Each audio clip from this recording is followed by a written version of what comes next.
Okay. Anyway, magandang araw ho, mga batang Maynila. Nakarating na po sa akin yung video na na-post. Pinadala po sa akin the other day. At ito po ay patungkol sa isang insidente sa nanaganap sa Loton na underpass, no? Noong October 13 at may isang biktima na estudyante po, mag-aaral ho dito sa Intramuros sa Lyceum. Gusto ko lang po kayong i-update dahil maraming salamat doon sa mga ano yun? Maraming salamat doon sa nagpadala ng video. We were informed of such incident and I would like to update, no? Halika, Mark Vincent. Ito po yung biktima. Anong year mo na? Third year. Graduating ka na next year? Yes. Saan ka na uwi? Sa Quezon City po. Kita ninyo. Yan yung sinasabi ko lagi na what we call our population na in and out of Manila. So you're boarding here or you're Uwian po sa uwian? Just imagine that araw-araw he or anybody will be subjected to this kind of people na pakalat-kalat sa Maynila. At ang malungkot po kasi dito, yung iba ho talaga hindi ho taga Maynila. Most of them talagang dito ho nangingisda o nang bibiktima ng mga individual. Nakita ko yung trauma sa'yo na pinadala sa akin ng mga netizen, Yes. yung nangyari sa'yo. Pasensya ka na. Talagang ganun. At mag-iingat ka na lang. Okay naman na mga magulang mo na inform naman sila na you're okay. Okay naman po. Trauma lang po. Of course. Nung araw din po nang nasa school po ako, dinala po ako sa counseling po kasi nanginginig po yung buong katawan. I saw the video. That May kind mga of trauma. sugat po ako. Pero okay naman ako.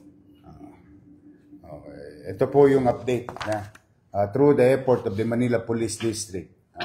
Halika. Harap mo dito. Ito po yung suspect. Ang pangalan nun niyan ay Brian Capillos. Agaw, Tanda Bakla. Lamang to, pambubuking lang nito yung ini-snatch niya. Nabawi mo ba lahat? Wala naman Nabawi na. po. Tapos may tumulong. Kwintas, saka cellphone. May tumulong po sa akin. Kasi po nagkalat po yung gamit ko nung sa pakikipagagawan ko. Ano to no permanent address. Taga saan ka ba? Saan ka dati? Taga ano po, taga Batangas, Manila. Sa may radius po lang.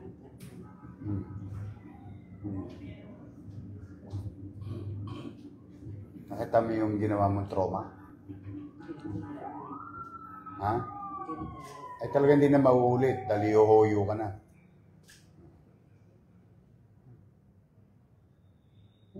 Ganda-ganda ng katawan mo, hindi ka maghanap buhay. Manlalalaki ka lang.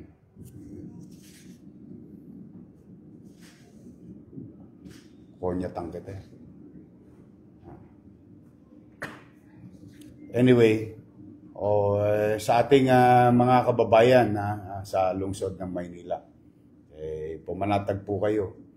Talagang, ewan ko ba to sa mga tulisan na to, mga palongges na to, they continue to test the Manila Police District.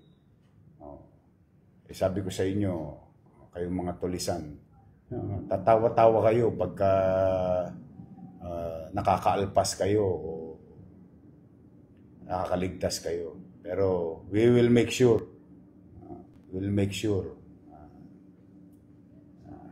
makakalawit kayo ng City Government of Manila at ng Manila Police District kahit magtago pa sa lelang yung panot. Nakakapanggigil to Imagine mo yung pakiramdam ng magulang yung anak mo pinag-aaral mo sa Maynila, tapos sa totoo lang, nanginginig ko ang lamang ko eh. Anyway, case is closed. I'm happy. Salamat, hindi na siya nasaktan.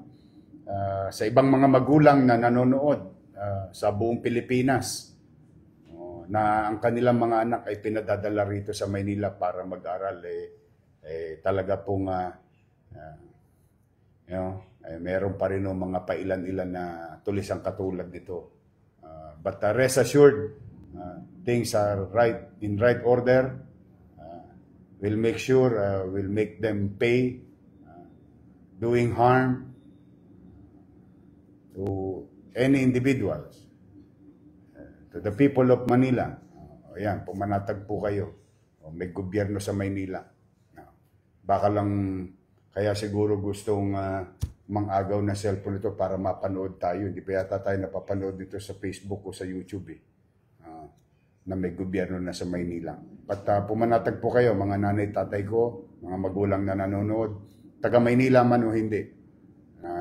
We will try and do our best through the leadership of General Abad and the men and women uniformed personnel of the City of Manila under the Manila Police District and PNP. We'll do our best. The peace and order situation here in Manila is in right order. So, congratulations sa ating Manila Police District, sa SMART, sa NPD, at lahat ng kapulisyan. Mag-iingat ka. Huwag mo na masyadong isipin yung nangyari sa'yo. Kukunti na lang ang mga berde nito mga to. Huwag kang mag-alala. Tapos mag-aral ka na lang. Send my regards to your parents. Okay? Sige, mag-ingat ka. Okay? Ihoyo nyo na yan. Thank you very much po. Mag-ingat kayo.